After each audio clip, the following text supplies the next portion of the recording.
नमस्कार। राजकीय औद्योगिक प्रशिक्षण संस्थान गजरौला से मैं प्रियेंद्र कुमार नाथ, अनुदेशक इलेक्ट्रीशियन। आज मैं आपको पावर डिस्ट्रीब्यूशन के बारे में बताऊंगा। तो स्टार्ट करते हैं।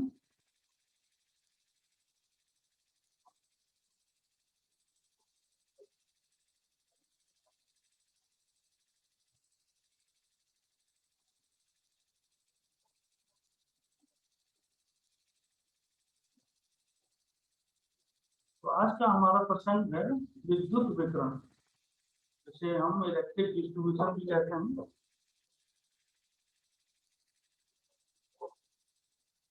तो शुरुआत करते हैं हम परिचय से।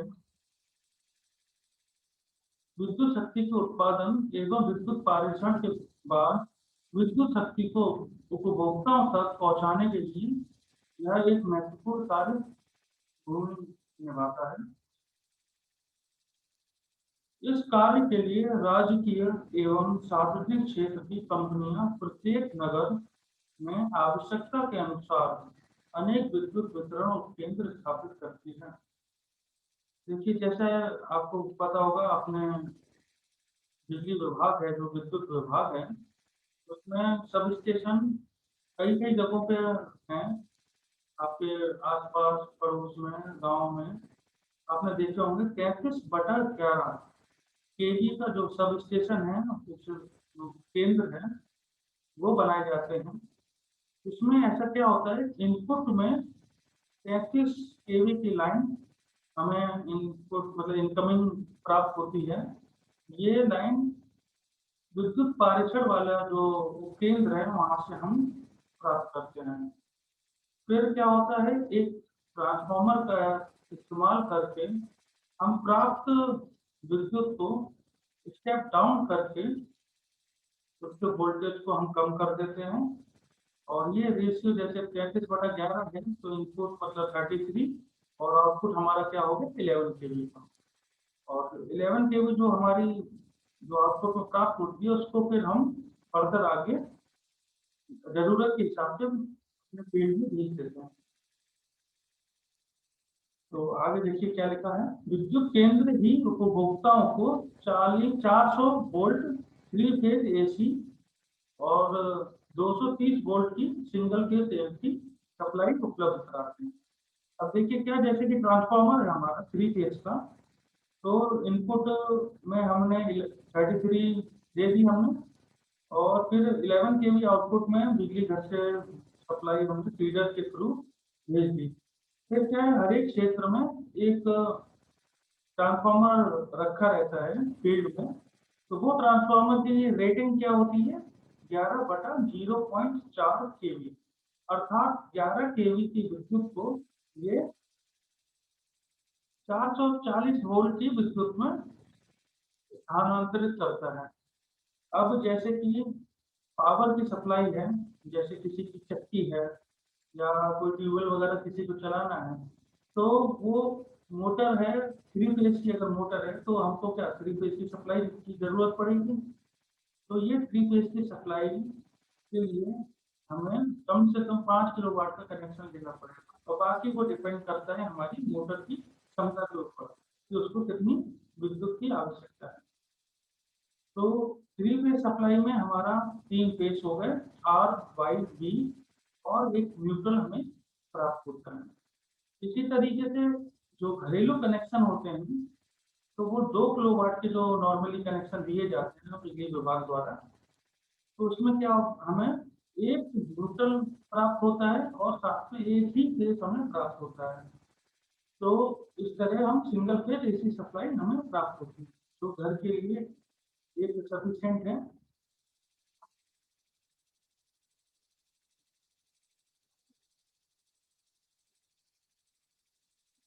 विद्युत वितरण उपकेंद्र के कार्य क्षेत्र।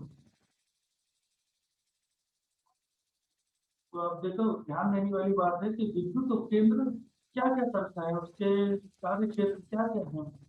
तो देखिए, विद्युत पारेषण उपकेंद्र से 33 केवी की विद्युत आपूर्ति को प्राप्त करना। क्या होता है, जैसे कि इनकमिंग लाइन है वो हमें विद्युत पारेषण का जो केंद्र है ट्रांसमिशन का, वो विभाग वैसे अलग होता है। डिस्ट्रीब्यूशन का विभाग अलग है और पारेषण का विभाग अपने यहाँ पर अलग है। तो क्या है, जैसे 132 केवी की लाइन विद्युत पारेषण केंद्र में आती है, तो वहां पे जो पावर ट्रांसफार्मर है वो क्या करता है, उसको विद्युत को स्टेप डाउन करता है कहाँ तक, 33 केवी की लाइन में। तो 33 केवी की ये जो विद्युत सप्लाई है, ये हम आउटगोइंग विद्युत पारेषण केंद्र से निकलती है, और ये मतलब ये फिर आपको पहुंचती है बिजली घर में, 33/11 सब स्टेशन जो कहलाता है। तो वहाँ पे जो पावर ट्रांसफार्मर है वो अलग अलग रेटिंग है। जैसे पहले पुराने जमाने में क्या था, 3 MVA का ट्रांसफार्मर इस्तेमाल में आता था, 5 MVA तक ट्रांसफार्मर बनाए गए थे। लेकिन अब क्या है, लोड हमारा बढ़ गया है, इस तरीके से लोड बढ़ रहा है, तो उस हिसाब से अब हम 10 MVA का ट्रांसफार्मर हम यूज करते हैं। तो देखिए क्या है, 33/11 केवीए के ट्रांसफार्मर की सहायता से प्राप्त विद्युत आपूर्ति को 11 केवी की विद्युत आपूर्ति में स्थानांतरित करके अपने लोड की आवश्यकता के अनुसार 11 केवी के पोषकों, पोषक क्या है, ये हमारे बिजली घर से जो 11 केवी की कई लाइन निकलती है, उनको हम फीडर्स कहते हैं। तो यही फीडर्स हैं जो अलग अलग क्षेत्र में जो बिजली को फीड करते हैं, इसलिए ये फीडर्स कहलाते हैं। तो वहीं पर हम 11/440 का जो ट्रांसफॉर्मर है उसको पोषक फीड करने के लिए जो सप्लाई देती है वो फीडर्स कहलाते हैं। अब जो विद्युत आपूर्ति ट्रांसफार्मर को प्राप्त होती है उसे हम इनकमिंग सप्लाई कहते हैं, और जो कि प्राय 33 केवी की होती है। और जो विद्युत सप्लाई हम ट्रांसफार्मर से प्राप्त करते हैं उसे हम आउटगोइंग सप्लाई कहते हैं, जो कि प्राय 11 केवी होती है। ये तो बेसिक चीज है जो आपको पहले ही मैं बता चुका हूँ कि जो इनकमिंग लाइन है ट्रांसफार्मर में जो आ रही है इनकमिंग, उसको सप्लाई की जो रेटिंग है वो क्या है, 33 केवी की सप्लाई है वो। और ट्रांसफार्मर जब स्टेप डाउन वोल्टेज को स्टेप डाउन करके जो आउटगोइंग सप्लाई दे रहा है, तो सप्लाई की पावर रेटिंग है 11 केवी।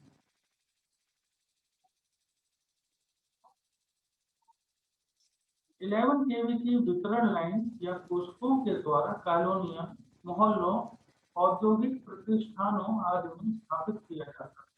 यहाँ पर 11/0.4 केवी के ट्रांसफार्मर के द्वारा वोल्टेज को अपचयित मतलब स्टेप डाउन, इसके वोल्टेज को हम कम कर रहे हैं, अपचयित करके 400 वोल्ट 3 फेज की एसी सप्लाई उपभोक्ताओं को प्रदान की जाती है। तो जो ट्रांसफार्मर है फेस टू फेस और लाइन वोल्टेज, देखो दो, एक बहुत ही जरूरी चीज है जो आप अभी जान लीजिए। जो लाइन वोल्टेज होता है हमारा, वो √3 फेज वोल्टेज के बराबर होता है। जैसे लाइन वोल्टेज हमारा क्या होता है, वो फेस टू फेस नापा जाता है, और जो हमारा फेस वोल्टेज है एक लाइट और न्यूट्रल को हम नापेंगे, तो वो हमारा फेज वोल्टेज कहलाता है। तो इसी तरह से जो रिलेशन हमारा निकलता है, VL = √3 VP, मतलब लाइन वोल्टेज बराबर है हमारे √3 गुणा VP के, जो फेज वोल्टेज है हमारा। तो इसी से हम आगे चलते हैं फिर। विद्युत वितरण उपकेंद्र अपने अधीन 11 केवी की पूरी वितरण लाइन का नियंत्रण करना, कोष्ठकों पर भार की स्थिति भी पता चलती है हमको, आवृत्ति जो घटती बढ़ती रहती है उसकी भी हम लोग पूरा मॉनिटरिंग करते हैं।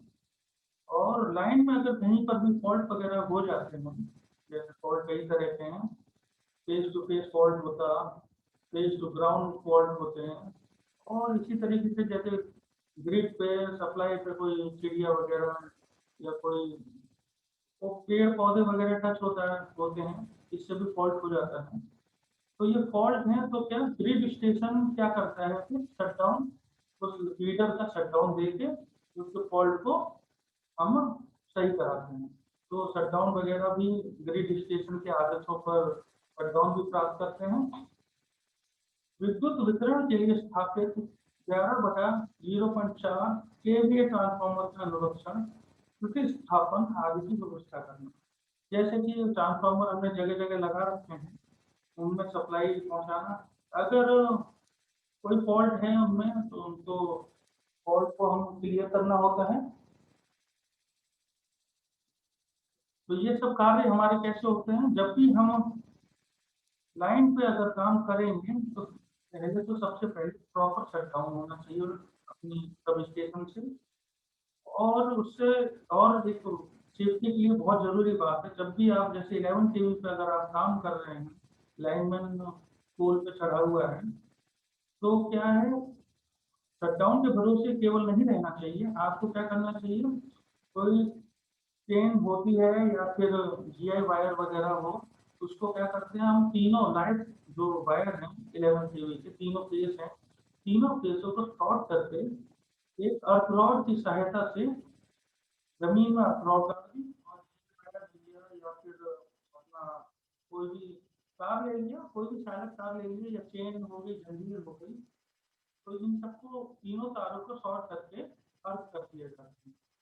क्योंकि बाई चांस अगर कहीं से भी सप्लाई वगैरह पानी का अगर हो गया हो, तो वो भी हमारी विद्युत जो भी है वो अर्थ की जाए, जिससे हमारे जो लाइन में खतरा ना हो।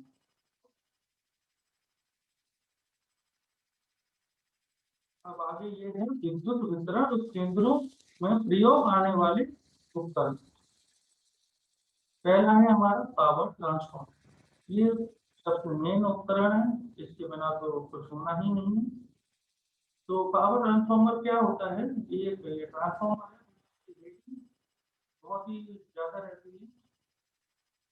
तो ये जैसे पावर ट्रांसफॉर्मर हम MVA में नापते हैं। विद्युत वितरण उपकेंद्रों में पावर ट्रांसफॉर्मर प्रयोग प्राप्त वोल्टेज को अपसैलित करके उपभोक्ताओं तक पहुंचाने के लिए किया। क्या है मतलब, जैसे कि 35 केवी की लाइन को हमने 11 केवी में चेंज किया, किससे किया, वो हमने ट्रांसफॉर्मर से ही तो किया है। तो ये ट्रांसफॉर्मर हमारा पावर ट्रांसफॉर्मर कहलाता है।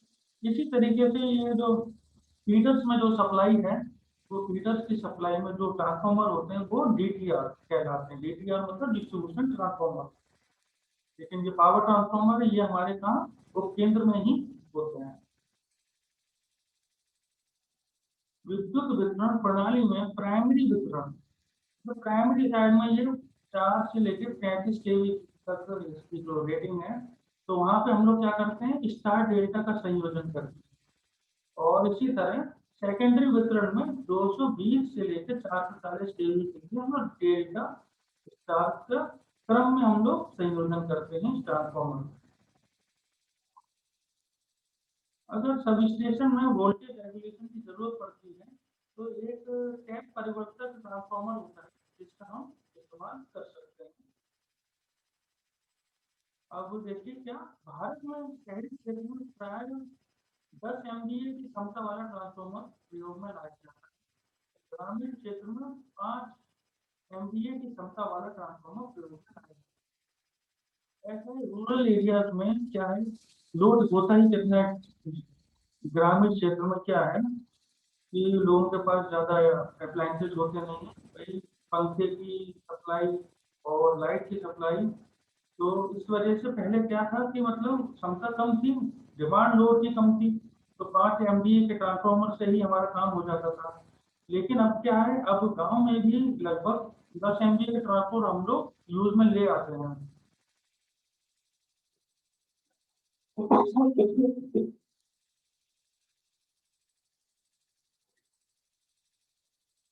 धारा ट्रांसफॉर्मर, अब हम लोग आगे आते हैं धारा ट्रांसफॉर्मर पे।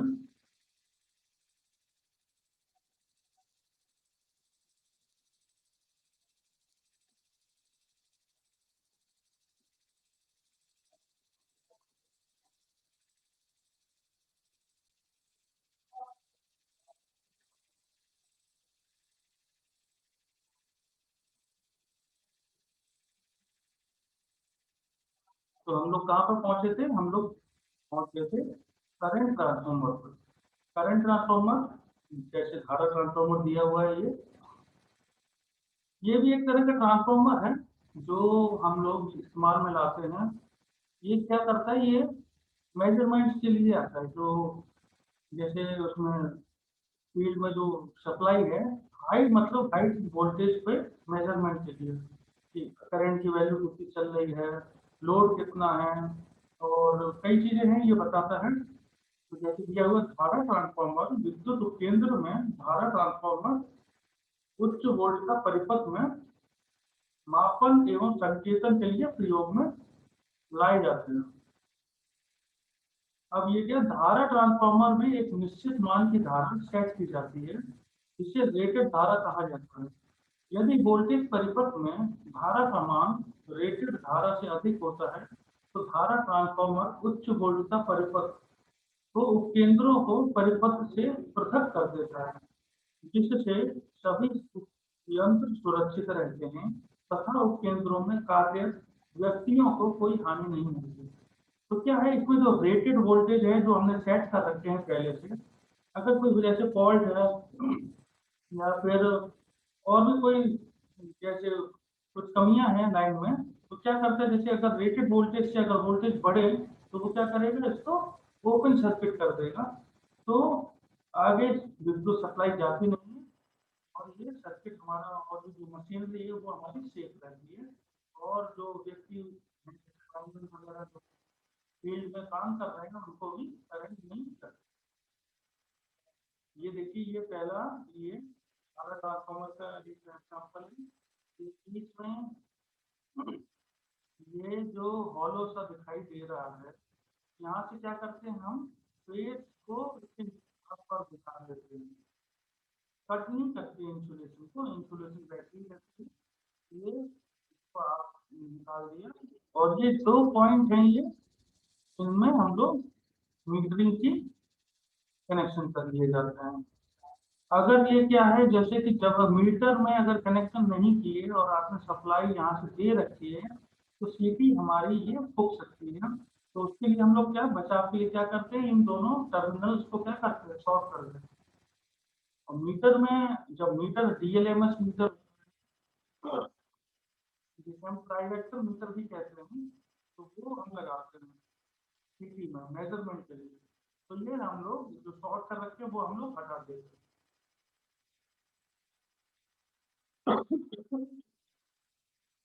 अब ये है, ये भी एक एग्जांपल है, ऊपर देखिए, ये भी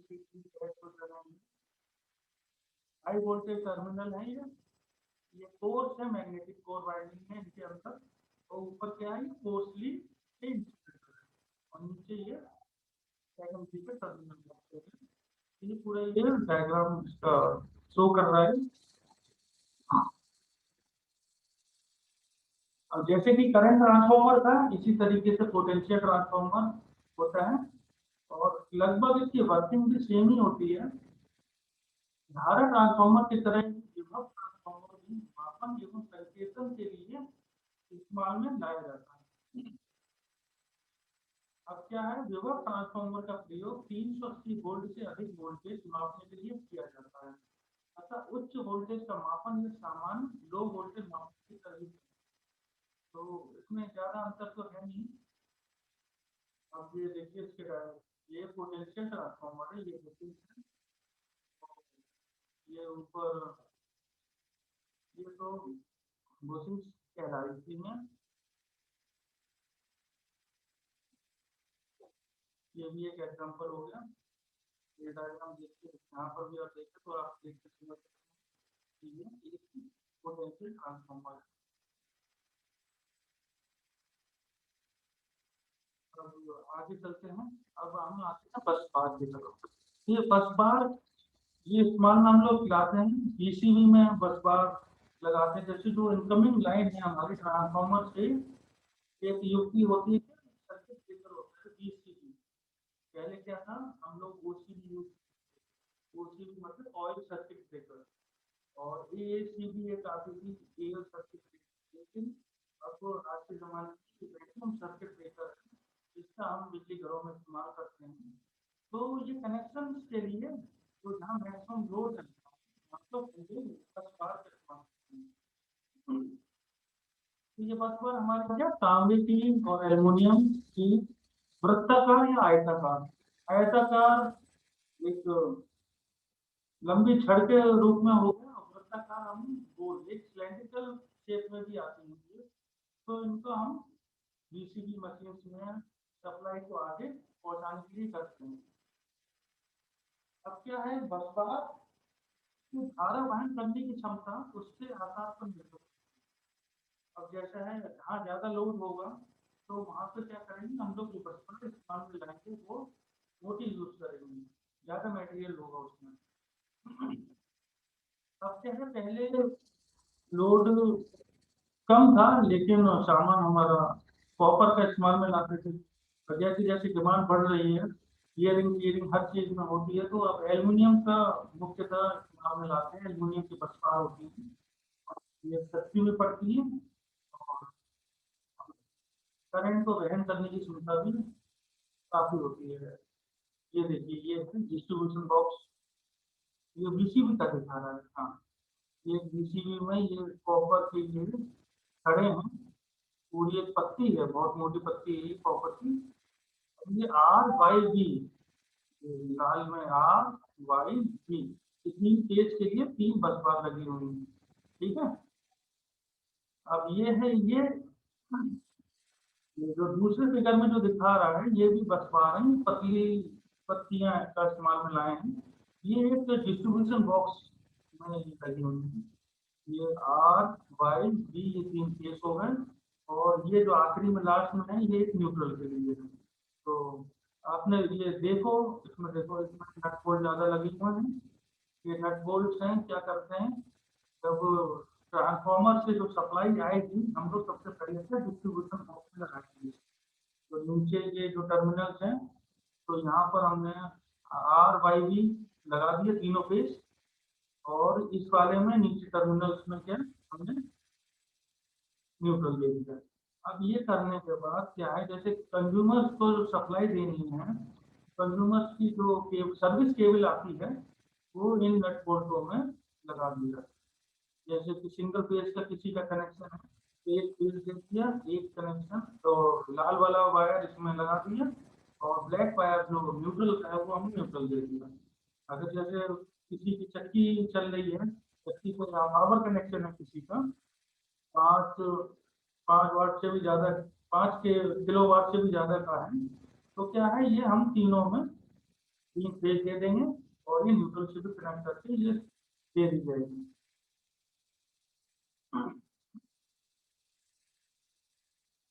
अब देखो आगे बढ़ते हैं आगे हमारा फिफ्थ पे आते हैं अचानक इंसुलेटर। इंसुलेटर का भी विद्युत विभाग में काफी इस्तेमाल है क्योंकि जो लाइट कंडक्टर है और पखवार में ये सब जो चलते हैं सप्लाई है उसमें अपने आप को पृथक करने के लिए और सेफ्टी के लिए हम इंसुलेटर का इस्तेमाल में लाते हैं। तो जैसे दिया हुआ विद्युत वितरण उपकेंद्रों में लाइट कंडक्टर तथा बसपार को विद्युत संचालक भागों से अलग रखने के लिए अचालक पदार्थों का प्रयोग किया जाता है। ये यहाँ गलत ये टाइप हो गया है ये अचालक सामान्यतः अचालक पोस्ट या बुशिंग प्रकार के होते हैं। ये क्या है ये पोर्सलिन चीनी मिट्टी जो पोर्सलिन का पदार्थ है उससे बनाए जाते हैं। ये देखिए ये है पोस्ट इंसुलेटर, ये नीचे पोस्ट है मतलब ये एक ऊपर जरूरत के हिसाब से फिट कर दिए जाते हैं और ऊपर यहाँ से हम लोग अपनी वायरिंग लाइव वायर होता है वो यहाँ पे ये बांध दी जाती है और ये हमारा बुशिंग टाइप इंसुलेटर है।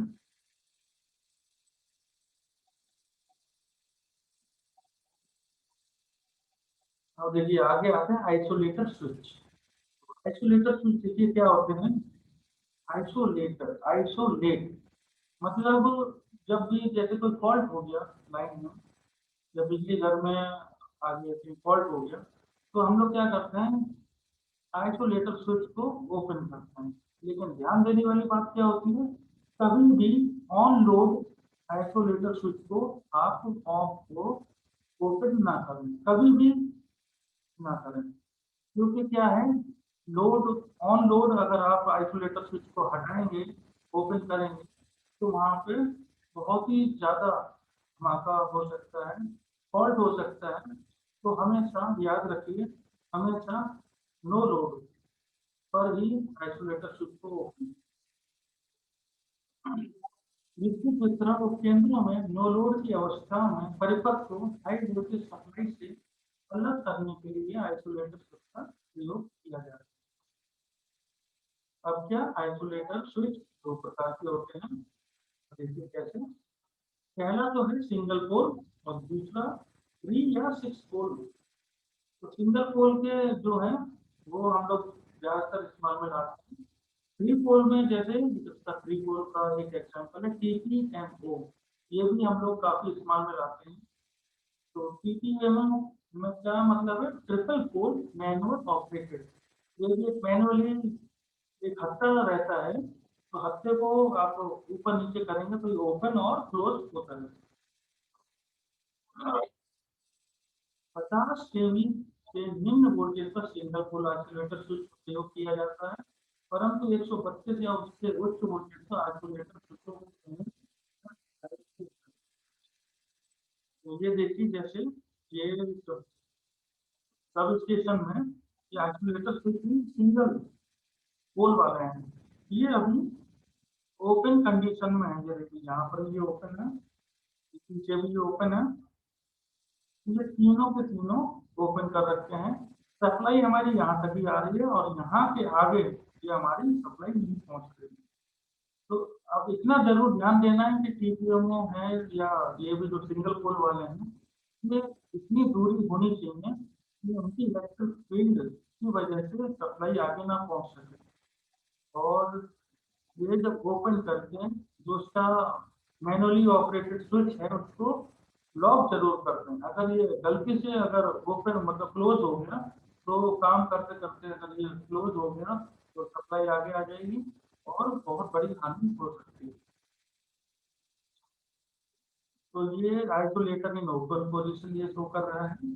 अब इसी तरह ये दूसरा डायग्राम है, ये भी सिंगल पोल आइसोलेटर दिखाए गए हैं, ये हमारे इस समय क्लोज पोजीशन में है। ठीक है। अब 7th पॉइंट है हमारा फ्यूज। फ्यूज देखिए बहुत ही इम्पोर्टेंट चीज है अपने जो विद्युत उपकरण है उनको बचाने के लिए। फॉल्ट जैसे होते ही रहते हैं, तो फॉल्ट को आगे ना बढ़े इस वजह से हम लोग फ्यूज को लगाते हैं। ट्रांसफार्मर तथा वितरण लाइन को ओवरलोड से होने वाली हानि से बचाने के लिए फ्यूज का प्रयोग किया जाता है। इसमें क्या होता है, जैसे कि लोड हमारा आगे बढ़ा तो वो करंट ड्रॉ ज्यादा करेगा, करंट की मतलब एम्पियर हमारे बढ़ने लगे। करंट जितना ही लोड मतलब लोड जितना बढ़ेगा उतना हमारा करंट की वैल्यू बढ़ती है। तो क्या है, जो हमारा फ्यूज वायर है वो इस तरीके से हम लोग फ्यूज करते हैं कि एक पर्टिकुलर वैल्यू पे आके वो पिघल जाए, मेल्ट हो जाए। तो क्या है, लाइन हमारी सेफ रहती है उस समय। और ये अपने हमारे मतलब मशीनरी को सर्किट से ओपन कर देता है। तो जैसे कि यार देखिए, फ्यूज हमेशा निम्न गलनांक बिंदु वाले पदार्थ का बनाया जाता है, मतलब जल्दी मेल्ट हो जाए। और इसे हमेशा उपकेंद्रों के उच्च वोल्टेज साइड पे लगाया जाए। मतलब जैसे ट्रांसफार्मर है, ट्रांसफार्मर के हमको इनकमिंग पे लगाएंगे, क्योंकि अगर आउटगोइंग पे लगाएंगे तो फॉल्ट अगर वोल्टेज हमारे बढ़े या कुछ हुआ, कोई भी फॉल्ट हुआ तो हमारा ट्रांसफार्मर फूक जाएगा, क्या फायदा होगा। इसलिए हम लोग क्या करते हैं, इनकमिंग पे लगाते हैं। तो वो फॉल्ट जो भी है वो ट्रांसफार्मर तक नहीं पहुंच पाता, उससे पहले ही फ्यूज गल जाएगा और सर्किट हमारा ओपन हो जाएगा और ट्रांसफार्मर हमारा और आगे जो भी चीजें हैं वो सेफ हो। उच्च वोल्टेज के लिए एक तरह का फ्यूज आता है, तो जिसे हम HRC फ्यूज कहते हैं, वो हम इस्तेमाल में लाते हैं। अब क्या है, फ्यूज वायर का चुनाव ट्रांसफार्मर में दी गई इनपुट विद्युत धारा पर निर्भर करता है। 33/11 केवीए के ट्रांसफार्मर पर इस्तेमाल फ्यूज वायर की रेटिंग 3 से 70 एम्पीयर तक होती है। अब जैसे 33/11 का ट्रांसफार्मर है, तो उसका करीब 22-24 एच डब्ल्यू जी का फ्यूज वायर रहेगा। और इसी तरह ये तो पावर ट्रांसफार्मर की बात आ गई, और डीटीआर में जैसे 100 केवीए का ट्रांसफार्मर है, तो हम लोग लगभग 30 या 32 एच डब्ल्यू जी का जो फ्यूज वायर है वो इस्तेमाल में ला सकते हैं। अभी आगे आते हैं संरक्षित रिले, प्रोटेक्टेड रिले। ये रिले क्या होती है, ये प्रोग्राम होती है ऑटोमेटिक। जैसे हमारी एमसीबी कोई फॉल्ट होता है तो ट्रिप कर जाता है, ये उससे भी सेंसिटिव डिवाइस है। ये थोड़ा सा भी अगर फॉल्ट अगर होने वाला होगा, उससे पहले ही ये सर्किट फॉल्ट को सर्किट से अलग कर देती है। तो देखिए क्या, संरक्षीय रिले विद्युत वितरण केंद्रों में विद्युत दोष अथवा ओवरलोड की स्थिति में परिपथ में स्वयं, स्वयं का मतलब अपने आप, मतलब इसको कमांड देने की जरूरत नहीं है, ये फॉल्ट को खुद ही पहचान लेगी है। और शीघ्र मतलब तुरंत, जैसे ही फॉल्ट हुई ये तुरंत काम करे। अगर टाइम अगर ज्यादा लगा लिया तब तक तो नुकसान हो ही जाएगा, तो इसलिए ये शीघ्र विच्छेदन करेगी। तथा ट्रांसफार्मर की सुरक्षा के लिए परिपथ भंजक के साथ संरक्षित रेल का प्रयोग किया जाता है। परिपथ भंजक का मतलब हुआ कि आइसोलेट कर देती है सर्किट को। लेकिन ये है एक डिस्टेंस रिले का एग्जांपल ये है, और ये भी एक डिस्टेंस रिले है, ये लेकिन अलग है थोड़ी। तो आज इसी के साथ हम समाप्त करते हैं। धन्यवाद। और आशा करता हूँ कि मेरा द्वारा जो प्रशिक्षण मैंने दिया वो आपको अच्छी तरह समझ में आया होगा। और आशा करता हूँ कि भविष्य में हेतु ये मददगार रहेगा।